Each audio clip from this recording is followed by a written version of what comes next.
Une île dont on a tous en tête les images de cartes postales. Mais l'histoire de cette terre colonisée plusieurs fois au carrefour des routes maritimes est, vous allez le voir, bien plus riche qu'on ne le croit. Nicolas S. et Gauthier Delobette.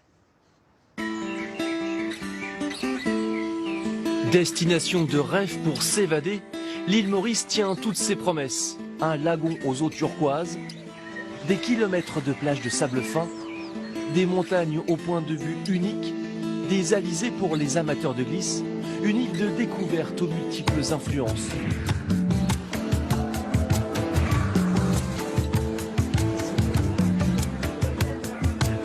Mais derrière cette carte postale, que nous réserve cette terre? Pour le découvrir, notre voyage commence ici. Ce bateau n'a pas pour rentrer.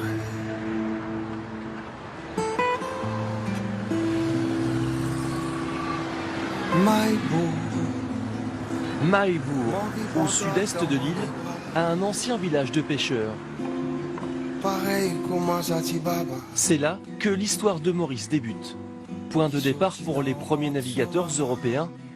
Trace de ce passage, les ruines de Fort Hendricks. C'est l'endroit où les premiers colons hollandais se sont installés à Maurice au tout début du XVIIe siècle. C'était ici le premier lieu de vie de ces premiers colons. Depuis des années, Thierry Breton se mobilise pour sauvegarder le patrimoine mauricien. Pour lui, ce lieu explique la naissance de l'île, située sur la route des Indes. C'est dans ce grand projet de commercial entre l'Est et l'Ouest qu'émerge l'île Maurice, qui est une île complètement déserte, au moment où les Hollandais s'installent ici comme une escale stratégique essentielle pour se ravitailler en eau, retaper un peu la voilure, les bateaux en bois. Hollandaise, puis française, sur l'île, la culture de la canne à sucre est partout. En remontant vers le nord, en direction de Pamplemousse, nous en traversons des champs entiers. Autrefois, Maurice comptait plus de 400 exploitations de sucre. Aujourd'hui, il n'en reste que 3. Patricia travaille pour l'une d'entre elles. Pendant la période de coupe, cet ingénieur visite régulièrement les parcelles. La canne est composée de la tige, donc qui contient le sucre. Et c'est cette partie-là, donc la tige, qui sera usinée. À savoir que le sommet, qu'on voit ici, est très pauvre en sucre, donc elle n'est pas récoltée et elle est laissée au champ. De nos jours, la récolte manuelle est rare. Plus de 90% se fait désormais à la machine. En poursuivant notre chemin, à quelques kilomètres, nous découvrons le domaine de la Villebague, l'une des plus anciennes maisons coloniales de l'île. Une demeure de riches exploitants sucriers, construite en 1759 et accessible sur rendez-vous. Bonjour, bienvenue à la maison de la Villebague. Vous me suivez? C'est David qui nous accueille. Il est responsable des lieux et dirige les visites. Malgré les différents propriétaires et les époques, ici rien n'a changé. Les meubles, les vases ou les tableaux. Le style qui a influencé de façon propre les maisons coloniales à Maurice et la Villebague notamment, c'est bien sûr le style Compagnie des Indes. Donc du coup, des meubles qui ont été construits à la base pour servir dans les bateaux. Mais derrière les belles demeures, une autre réalité, l'esclavagisme. Au cours des siècles, des hommes et des femmes furent forcés de travailler dans les champs. Une histoire évoquée dans le sud-ouest de l'île. Nous roulons en direction du Morne-Brabant, symbole de la résistance des esclaves.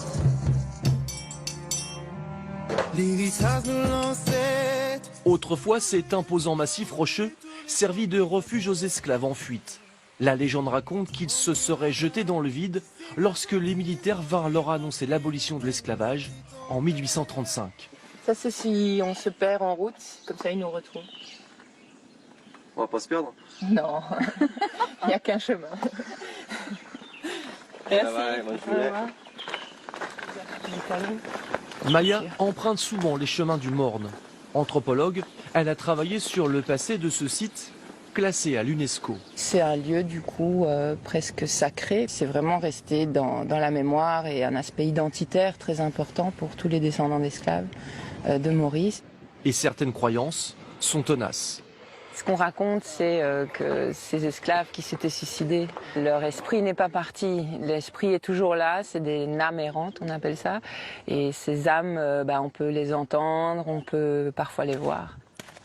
Le lieu est aussi très fréquenté par les randonneurs, comme ce groupe de Britanniques. Ça, c'est le meilleur vue sur les îles Maurice, bien sûr. Pour moi, personnellement, l'histoire, la culture pour les îles, c'est ici. Mais cette montagne se mérite. La côte est raide. Nous décidons de grimper jusqu'en haut. Encore quelques mètres et c'est bon. Une fois arrivé au sommet, le spectacle est à couper le souffle. Kevin, lui, vient régulièrement admirer le point de vue. Moi j'ai vécu ici, là, dans le village ici, pour le moment, et le village là-bas. Ouais, ça va, le coin ici il est bien. Déjà la vue, et déjà d'après l'histoire, tu imagines comment les gars ils ont monté à l'époque. Parce que maintenant il y a des routes, mais auparavant il n'y avait pas de route, quoi. En redescendant, au pied du Morne, la route des esclaves. Et ce mémorial, des stèles qui rappellent cette histoire et l'esclavagisme dans le monde. Jean-François et Karine gèrent cet endroit. Ces figurines montrent que les esclaves se jettent du haut de la falaise afin de se suicider. Suicider parce que pour eux, la mort, c'est la seule façon de regagner la liberté. Ils se sont battus pour leur liberté. Un message qui résonne encore aujourd'hui. Le monument ici, ça aide à briser ce tabou sur l'esclavage. Ça aide à promouvoir le dialogue sur les problèmes que font face les gens d'aujourd'hui parce que l'esclavage n'est pas totalement aboli. Quittons la montagne pour gagner le centre de l'île. Sur le chemin, nous trouvons une petite maison, une adresse pour déjeuner. Bonjour, c'est Nicolas. Ici, c'est Marie-Michel. Bonjour et bienvenue, Côte Marie-Michel. Entrez. Merci beaucoup. Bon, c'est grand chez vous, là. Oui. À l'intérieur, Marie-Michel et sa fille. Cette ancienne éleveuse de volailles aime préparer des plats d'autrefois. Des recettes créoles venues d'esclaves transmises de génération en génération. Tout ça, tout mes marmites sont noires, mes carailles. Aujourd'hui au menu, du porc marron au salmi. Un mélange parfumé de cannelle, de piment et de clous de girofle. Mais il faut d'abord écraser les épices sur le rosse, une pierre volcanique. Une question d'habitude. On est habitué. Depuis tout petit, on crase les masala maman. Puis, la préparation de la viande et des épices, tout en maintenant le feu. Je vais vous montrer comment on fait ça. J'adore cuisiner au feu de bois. C'est doux au feu de bois pour cuisiner. Gardienne des recettes d'autrefois, Marie-Michel se désole parfois de voir la jeune génération préférer les fast-foods. Les jeunes préfèrent manger la nouvelle nourriture. C'est pas ancien. Mais ils aiment manger l'ancien, mais ils ne connaissent pas cuisiner. Ils ne veulent pas en prendre. Je vais mettre ça là.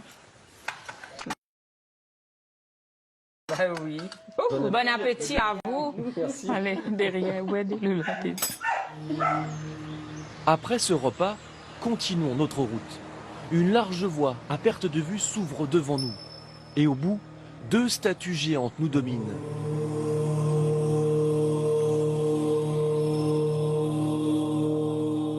Shiva et la déesse Durga veillent sur le Ganga Talao, un grand lac entouré de temples et très fréquenté par les fidèles.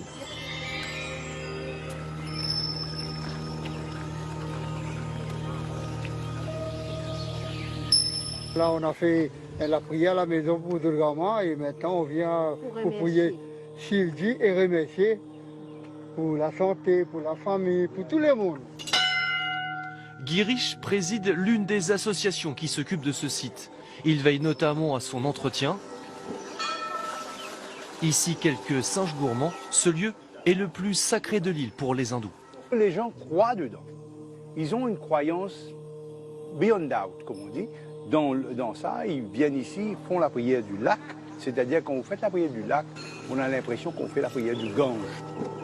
Sur l'île Maurice, une grande partie de la population est d'origine indienne, héritage de la présence des Britanniques.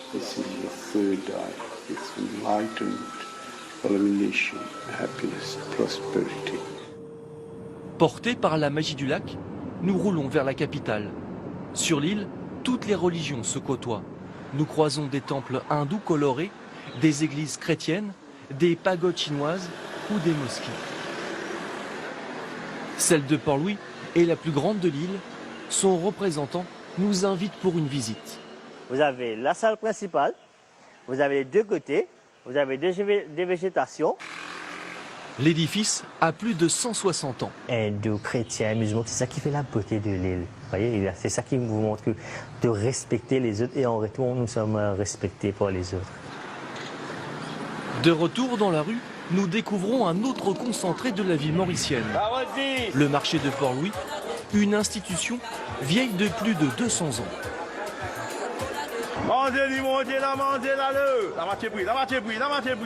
Essan connaît le marché par cœur. Dès l'âge de 3 ans, il accompagnait son père commerçant. 60 ans plus tard, il vend toujours ses produits. Moi, je suis retraité. On passe le temps ici. Hein. On vient et on part à 5h30, 6h. Il y a toujours du monde ici. Là. Ah, il y a.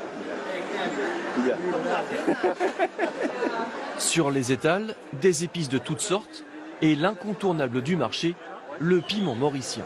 C'est très goûté. Et les Mauriciens aiment ça beaucoup. Sans ça, rien. Ouais, pas d'appétit. Pour la fin de notre voyage, laissons l'agitation de la capitale pour retrouver le calme du lagon. Souvent, en fin de semaine, les Mauriciens aiment s'installer sur les plages. Certaines familles chantent le Sega, une musique venue des esclaves et qui parle de la vie. Ça parle de la tradition à l'île Maurice. Comment la vie se déroule, comment la vie se passe, comment les gens vivent ici. C'est la tradition. Dans les mariages, dans les anniversaires, on va s'asseoir, on va chanter tous ensemble.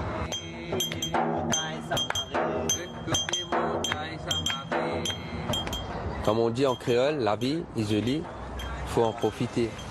Ben voilà. En 1896, lors d'une visite sur l'île, l'écrivain américain Mark Twain déclarait « Maurice fut créé d'abord et ensuite le paradis fut copié sur Maurice. Avec ce soleil couchant, nous serions tentés de le croire. »